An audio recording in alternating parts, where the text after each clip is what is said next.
శుక్లాంబరధరం విష్ణుం శశివర్ణం చతుర్భుజం ప్రసన్నవదనం ధ్యాయేత్ సర్వవిఘ్నోపశాంతయే. గురుర్బ్రహ్మ గురుర్విష్ణుః గురుర్దేవో మహేశ్వరః గురుస్సాక్షాత్ పరబ్రహ్మ తస్మై శ్రీ గురవే నమః. వ్యాసాయ విష్ణురూపాయ వ్యాసరూపాయ విష్ణవే నమో వై బ్రహ్మనిధయే వాసిష్ఠాయ నమో నమః.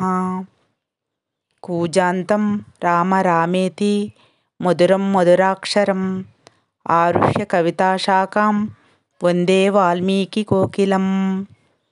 ఆపదామపహర్తారం దాతారం సర్వసంపదాం లోకాభిరామం శ్రీరామం భూయో భూయో నమామ్యహం.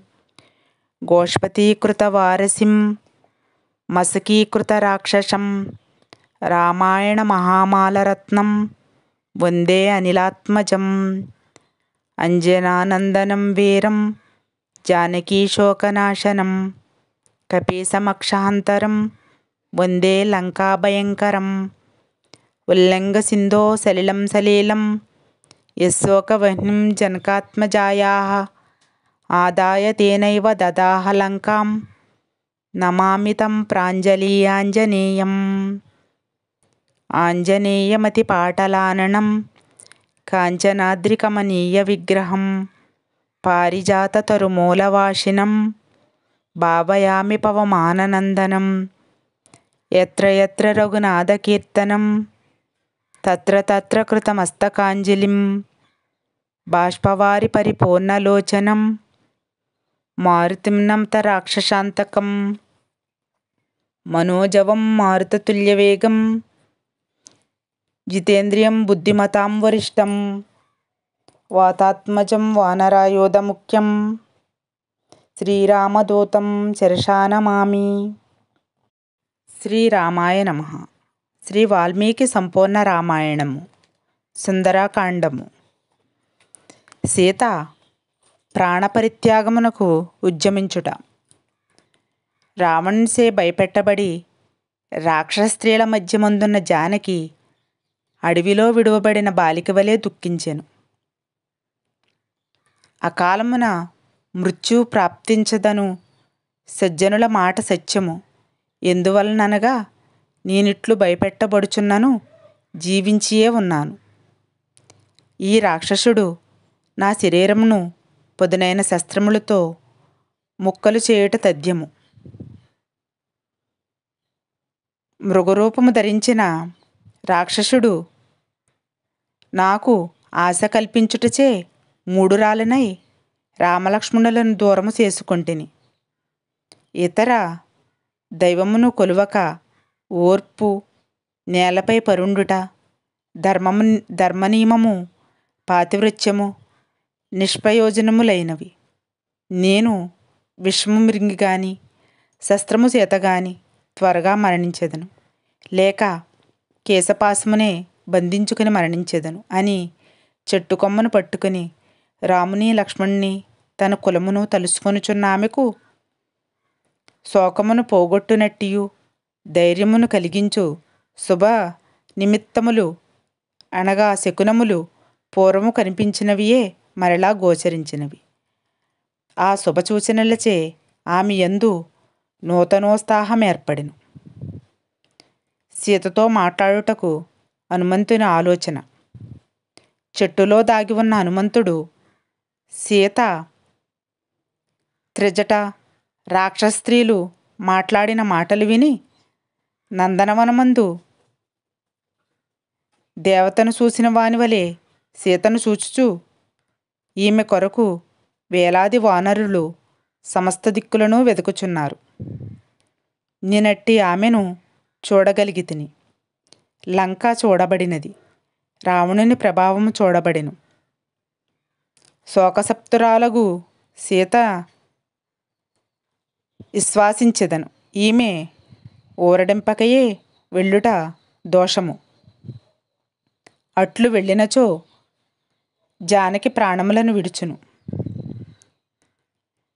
మరియు రాముడు సీత నాకేమి చెప్పినదని అడిగినచో నేనేమి సమాధానం చెప్పగలను? సీత సందేశమును కొనిరాని నన్ను రాముడు కోపదృష్టితో దహించి వేసును అని తలుచుచు సమయమునకని కనిపెట్టి సీత నూరడించదనని నిశ్చయించుకుని బ్రాహ్మణుని వలె సంస్కృత భాషతో మాట్లాడిన ఎడల రావణుడే ఇట్లు వచ్చినని భయపడునేమో అని ఆమె శంకించి అరసినచో రాక్షసులు నన్ను చుట్టుముట్టెదరు. వారితో యుద్ధము సంభవించును.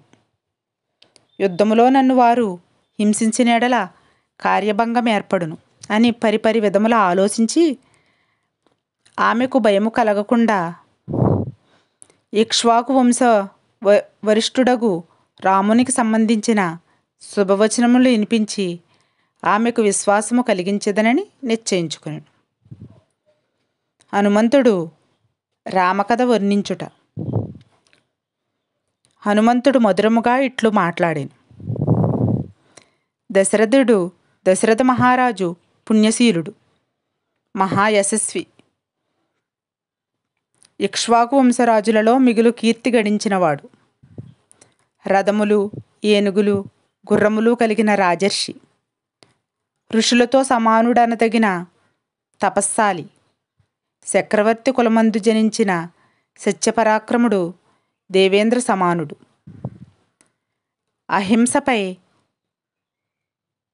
ఆసక్తి కలవాడు, దయాశాలి, గొప్ప సంపన్నుడు.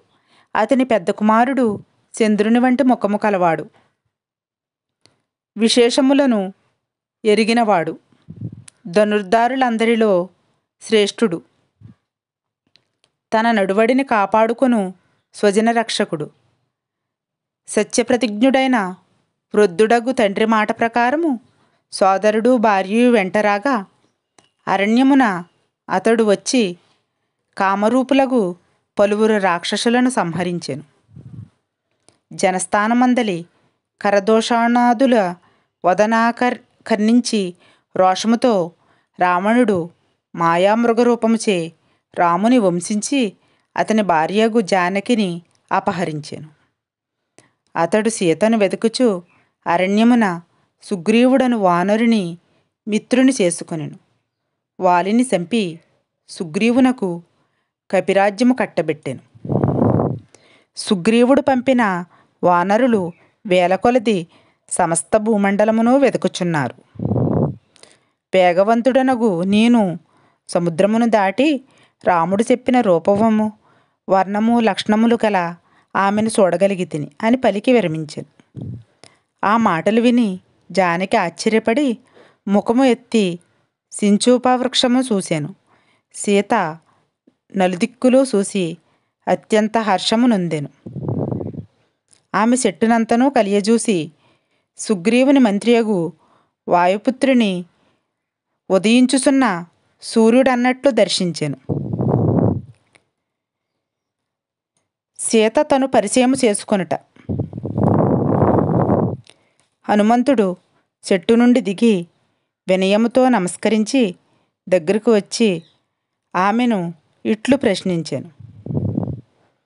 మాసిన పట్టు వస్త్రము ధరించి పద్మము రేకుల వంటి కన్నులు కలిగి చెట్టును పట్టుకుని ఉన్నావు. నీవెవతవు? నీ నేత్రముల నుండి దుఃఖము వలన కన్నీరేల కారుచున్నది. సురాసుర నాగగంధర్వ యక్షరాక్షస కిన్నరులలో నీవెవతవు? నీ తండ్రి, సోదరుడు, భర్త, పుత్రుడు ఎవరో తెలియగోరుచున్నాను. దుఃఖించుట చేత నిట్టూర్పుల వలన భూమిని తాకుట చేతను నిన్ను దేవతగా తలుచుటలేదు. నీ లక్షణములు రాజపత్నివని సూచించుచున్నవి. జనస్థానము నుండి బలత్కారముగా అపహరించబడిన సీతవు నీవైనచో ఆ విషయము తెలుపుము. నీకు శుభమొగ్గాక. నీ దైన్యము, దివ్యమైన రూపము, తపస్సు చూడగా నిశ్చయముగా నీవు రామపత్నివే అని అనెను. అంతటి సీత హనుమంతునితో ఇట్లనెను. భూమిపై గల రాజసింహులలో ముఖ్యుడైన దశరథుని కోడలను. నా పేరు సీత. నేను రాముని భార్యను. దశరథ మహారాజు రామునకు పట్టాభిషేకము తలపెట్టగా కైకేయి అను అతని భార్య పూర్వము తనకు భర్త ఇచ్చిన 2 వరములలో ఒకదానికి 14 సంవత్సరములు రామునకు వనవాసము, రెండవ కోరిక తన కుమారుడైన భరతునకు పట్టాభిషేకమును కోరెను. సత్యప్రతిజ్ఞుడైన మహారాజు మాట ప్రకారము రాముడు లక్ష్మణుడితోనూ నా తోడను మహారణ్యమునకు వచ్చెను. దండకారణ్యములో నివసించుచుండగా దుర్మార్గుడైన రావణుడు నన్ను అపహరించి ఇక్కడకు తెచ్చెను. 2 మాసములు అతడు గడువు విధించెను.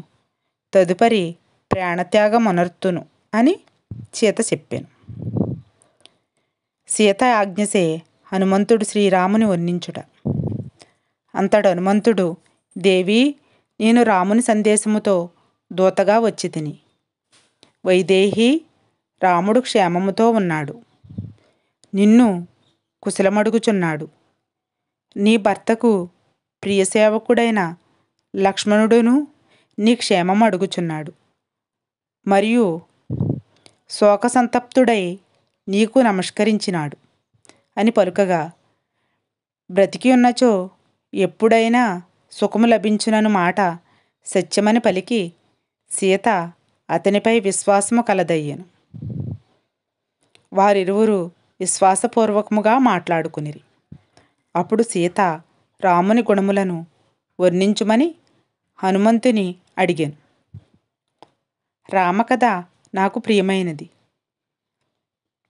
నీవు రామదూతవుగాన అతనిని వర్ణించి నాకు ఆనందము కలుగజేయుమనెను. హనుమంతుడు సీతాభిప్రాయము ఎరిగి చెవికింపైన మాటలతో ఆమెను సంతోషపెట్టుచూ ఇట్లు వర్ణించాను. రాముడు సర్వలోకమునకు ప్రభువు. విష్ణువువలే పరాక్రమము యశస్సుతో వెలసిల్లువాడు. సత్యవాది, మధురవాక్కు, రూపవంతుడు, వీర్యవంతుడు. త్వరలో యుద్ధమున రావణుని చంపగలడు. అతడు పంపగా నీ వద్దకు దూతగా వచ్చితిని. నీ వియోగముచే దుఃఖార్తుడై రాముడు నీ క్షేమమడుగుచున్నాడు.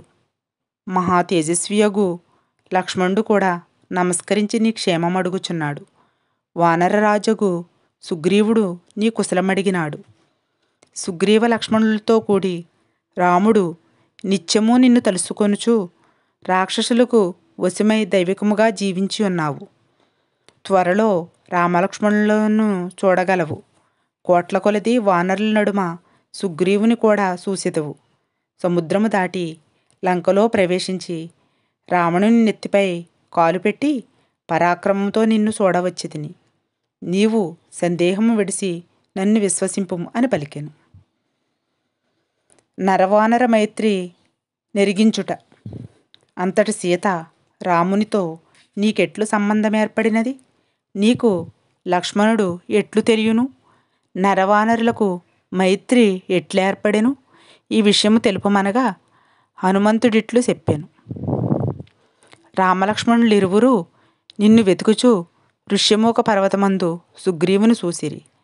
సుగ్రీవుడు ధనుర్ధారులైన రామలక్ష్మణులను చూసి భయపడి నన్నే వారి వద్దకు పంపగా నేను వెళ్ళి నమస్కరించి వారిని తీసుకుని వచ్చి సుగ్రీవ రాములకు మైత్రి కలుగజేసి తిని. రాముడు వాలిని చంపి సుగ్రీవుని వానరరాజుగా చేశాను. సుగ్రీవుడు నిన్ను వెతుకుటకు కోట్లాది వానరులను నలుదిశలకు పంపెను. సంపాతి అను పక్షిరాజు వలన నీవిక్కడున్నట్లు తెలుసుకొని సముద్రము దాటి నిన్ను చూడగలిగితిని. ఇది జరిగిన వృత్తాంతం. దేవి, నేను రాముని దూతను. నీవు నాతో మాట్లాడుము. రాముడు కుశలి అయి ఉన్నాడు. లక్ష్మణుడు కూడా కుశలియే. నేను సముద్రము దాటివచ్చుట దైవికముగా ఫలించినది అని హనుమంతుడు చెప్పిన విషయమంతయు విని సీత ఆనంద బాష్పములు విడిసెను. ఆమె ముఖము రాహువు నుండి విడివడిన చంద్రబింబం వలె ప్రకాశించెను. అప్పుడు హనుమంతుడు, నేనిప్పుడు చేయదగిన పని ఏమి? నీ ఇష్టము తెలియజేయము. నేను మరలా తిరిగి వెళ్ళెదనని పలికాను. హనుమంతుడు సీతకు ముద్రిక ఇచ్చుట.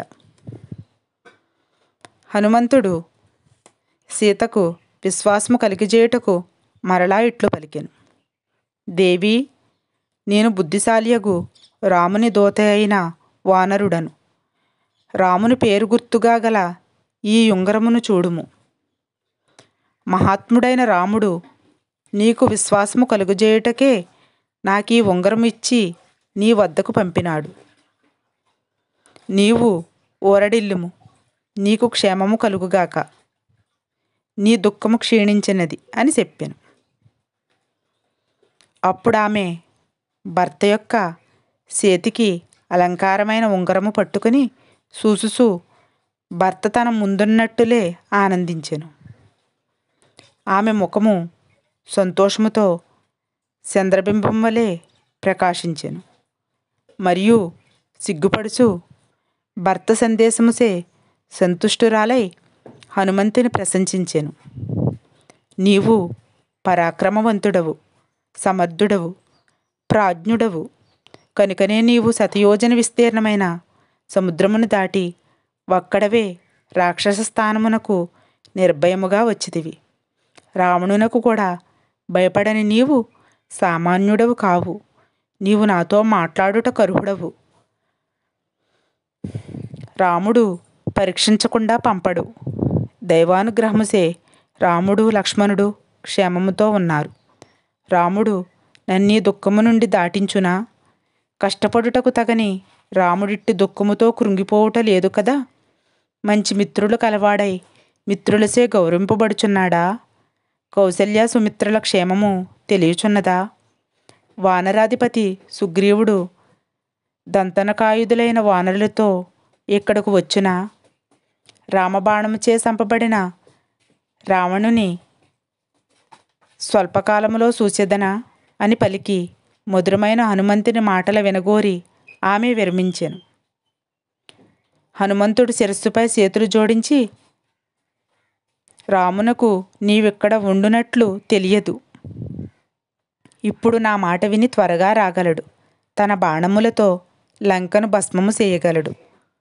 మృత్యువును గాని దేవతలు గాని అడ్డు వచ్చిన వారిని కూడా సంహరింపగలడు. నీ వియోగముచే రామునకు సుఖము లేకున్నది. త్వరగా నీవు చంద్రబింబం వంటి రాముని ముఖమును చూడగలవు. మనస్సు నీపై లగ్నమగుటచే శరీరంపై ప్రాకు ఈగలను, దోమలను, పురుగులను, పాములను కూడా రాముడు గమనించుటలేదు. అతనికి నిద్రయే పట్టుటలేదు. మేల్కొన్నప్పుడు సీతా అని మధురమైన వాక్కును ఉచ్చరించుచున్నాడు. నిన్ను పొందుటకే ప్రయత్నించుచున్నాడని చెప్పగా రాముని సందేశముసే సంతోషించినను అతని దుఃఖమును విని తానును దుఃఖితురాలయ్యాను. రాముని త్వరగా రావించుమనుట. సీత హనుమంతునితో ఇట్లనెను. వానరోత్తమా, ప్రాణులకు దైవం క్రమింపరానిది. ఐశ్వర్యములోనికి గాని మిక్కిలి కష్టములోనికి గాని పురుషుని దైవము త్రాటితో కట్టి లాగుకుని పోవును. రావణుడిచ్చిన గడువులో 10 నెలలు గడిసినవి. మిగిలిన 2 నెలలు మాత్రమే అని రామునకు విన్నవించుము. త్వరపడవలనని నీవు చెప్పుము. నన్ను రామునికిచ్చి వేయుట రావణునకు ఇష్టము కాదు. మృత్యువు రావణుని వెతుకుచున్నది. విభీషణుడు నవింజుడను మేధావి చెప్పిన మాటలను రావణుడు పాటించుటలేదు. నా భర్త నన్ను త్వరగా పొందగలడని ఆశించుచున్నాను. జనస్థానములో సోదరుని సహాయం లేకుండానే 14,000 రాక్షసులను చంపిన వానికి ఎవడు భయపడడు అని పలికెను. అప్పుడు హనుమంతుడు, రాముడు త్వరగా వచ్చి నిన్ను విడిపించగలడు, లేదా నా వీపుపై నిన్ను కూర్చొనబెట్టుకుని సముద్రమును దాటగలను. అట్లయినా నేడే రాముని చూడగలవు. నన్నీ రాక్షసులు అనుసరింపలేరు. రావణునితో సహా లంకను కూడా మోయగలను అని పలుకగా సీత సంతోషముతో ఆశ్చర్యముతోడను హనుమంతుని ఇట్లనెను. హనుమంతా, నన్నంతటి దూరమెట్లు కొనిపోగలవు? అదియే నీ కోతిబుద్ధి. ఇంత చిన్న శరీరము గలవాడా, నీవెట్లు నన్ను తీసుకుని వెళ్ళగలవు అని సీత మాటలు విని హనుమంతుడెన్నడూ ఎరుగని అవమానమునకు గురి అయినట్లు తలసెను. మరియు నా ప్రభావము నీవెరుగవు చూడుమని చెట్టు నుండి దిగి సీత విశ్వాసము కొరకు శరీరము పెంచెను. అప్పుడు పర్వతమంత శరీరము గల అతన్ని చూసి, నీ బలమును ప్రభావమును గ్రహించి తిని, నీవు సామాన్యుడవైనచో ఇచ్చటకెట్లు రాగలవు, నీ శక్తి తెలుసుకుంటేని.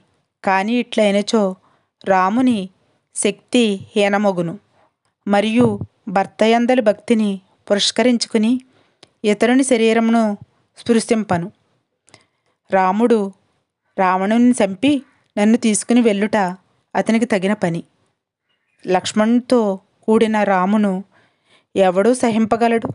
లక్ష్మణుడితో రాముని త్వరగా ఇక్కడికి రావింపుము అని సీత మాట్లాడాను.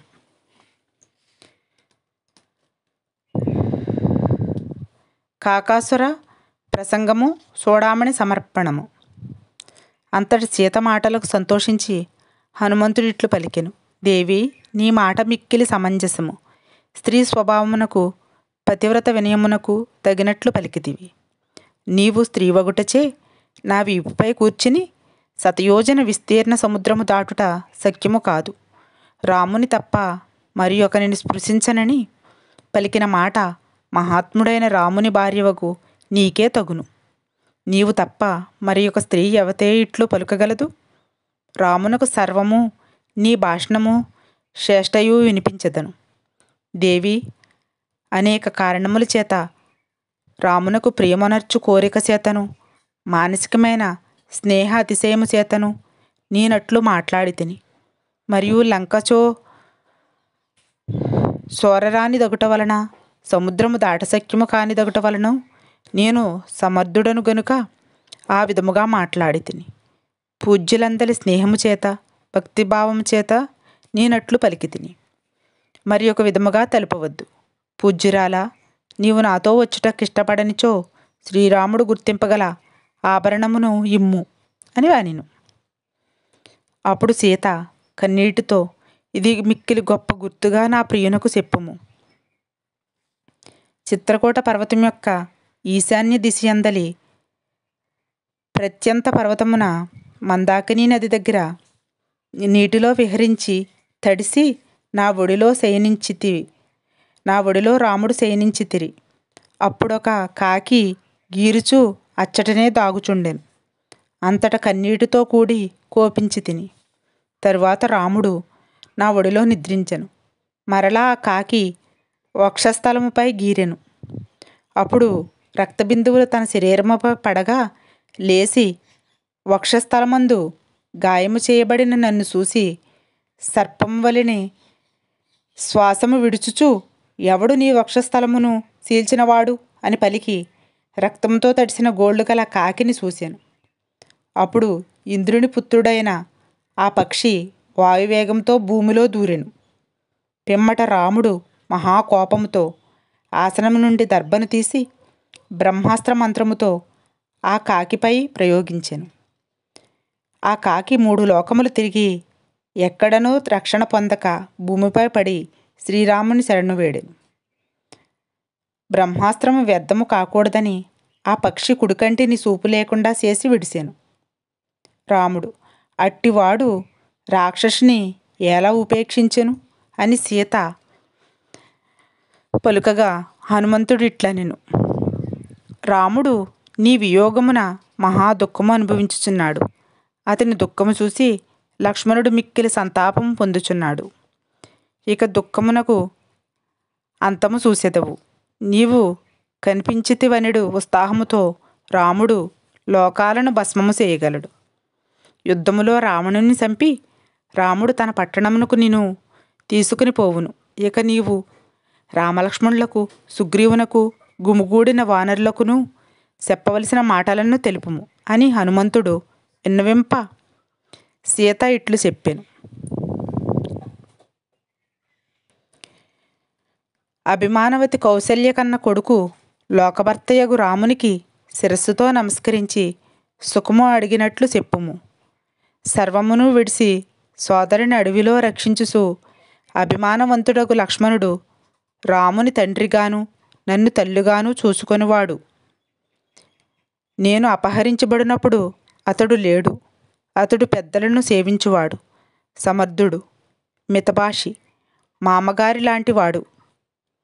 లక్ష్మణుడు నాకంటేను రామునకిష్టుడు, చెప్పిన పనినెల్లా చేయువాడు.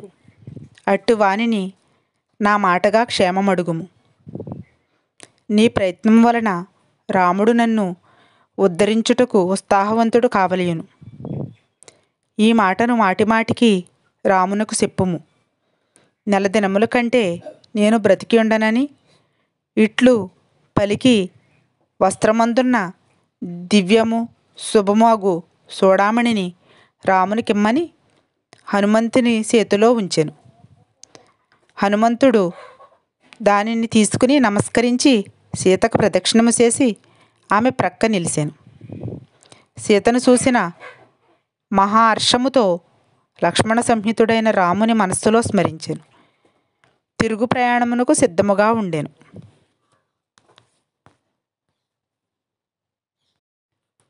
సీతారామాదుల హెచ్చరించుట.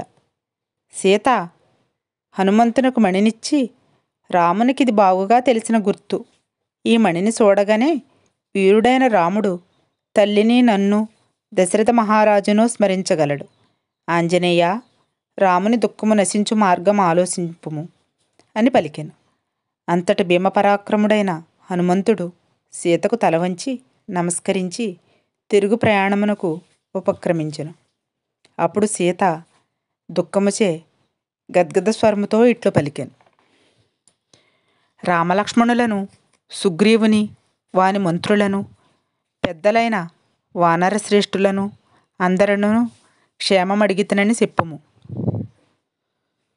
రాముడు నన్నీ దుఃఖ సముద్రము నుండి దాటించునట్లు ప్రయత్నింపుము అని. అప్పుడు హనుమంతుడు శిరస్సుపై చేతులు జోడించి, రాముడు వానర బల్లూక సమూహముతో త్వరగా రాగలడు, విసారింపకుమని పలుకగా, సీత, ఓ వీరుడా, నీవెచ్చటైనా దాగి ఒక దినమిక్కడైనా ఉండి విశ్రాంతి తీసుకున్నచో నీ సాన్నిధ్యం వలన నా దుఃఖము క్షణకాలమైనను శాంతించును. నీవు కనిపించనందున దుఃఖము నన్ను తపింపచేయగలదని భర్తపై గల ప్రేమాతిశయముతో మాట్లాడాను. మరియు వానరవీర, సముద్రమును దాటి రామలక్ష్మణులు, సుగ్రీవుడు, వానర సమూహము ఎట్లు రాగలుగును? వాయువునకు, గరుత్మంతునకు, నీకు దక్కని తరులకి 100 యోజనముల సముద్రము దాటరానిదని తలుచుచున్నాను. నీ సమాధానం ఇందులకేమి అని సీత ప్రశ్నింపగా, హనుమంతుడు, దేవి, సుగ్రీవుని వద్ద మహాబలవంతులైన వానరులు కలరు. నాకంటే గొప్పవారు, నాతో సమానులే అందరూ. నాకంటే తక్కువవాడు సుగ్రీవుని వద్ద లేడు. అచటి వారందరిలో నేను తక్కువవాడను గాన నన్ను పంపిరి. పెద్దలను పంపరు కదా. నీవు దుఃఖపడవద్దు. ఒక్క గొంతులో వానరులిక్కడ వ్రాలగలరు. నీవు త్వరగా రాముని చూడగలవు. అగ్నివాయు సమానులైన రామలక్ష్మణులు ఎవరు ఎదిరింపగలరు అని సమాధానము చెప్పాను. రామలక్ష్మణులను నా భుజములపై ఇక్కడకు తెచ్చెదను.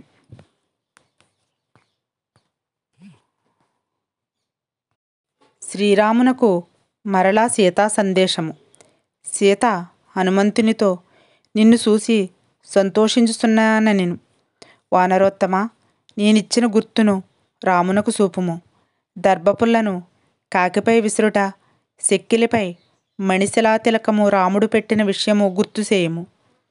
మాసము కంటే అధిక కాలము జీవించనని రామునకు చెప్పుము అని పలుకగా, హనుమంతుడు నిన్ను చూడవలెనని ఉత్సాహపడుచున్న రామలక్ష్మణులు లంకను భస్మమనర్చి యుద్ధమున రావణుని చంపి నిన్ను అయోధ్యకు తీసుకుని వెళ్ళెదరు. రామునకు చూపదగిన గుర్తు నిమ్మనగా ఇచ్చియే ఉన్నావని పలికెను. అంతటా ఆ మణిని గ్రహించి దేవికి నమస్కరించి ప్రయాణమునకు ఉపక్రమించెను. వేగముగా వృద్ధినందుచున్న హనుమంతుని చూసి కన్నీరు కార్చుచు సీత, సింహముల వంటి రామలక్ష్మణుల ఆరోగ్యం అడిగితినని చెప్పుము. తీవ్రమైన ఈ నా దుఃఖమును, రాక్షస స్త్రీల బెదిరింపులు రామునకు విన్నవింపుము. నీ మార్గము శుభకరమగుగాక అని పలికెను. హనుమంతుడు సీతా సందేశమును గ్రహించి మిగులు సంతసించిన మనస్సు కలవాడై చేయదగిన పని కొంచెము ఉన్నదని ఉత్తర దిక్కునకు వెళ్ళదలిసెను. మళ్ళీ సుందరకాండం తరువాయి భాగంతో రేపు కలుద్దాము. మంగళం కోసలేంద్రాయ మహనీయ గుణాబ్దయే చక్రవర్తి తనూజాయ సార్వభౌమాయ మంగళం. సర్వం శ్రీ ఉమామహేశ్వర పరబ్రహ్మ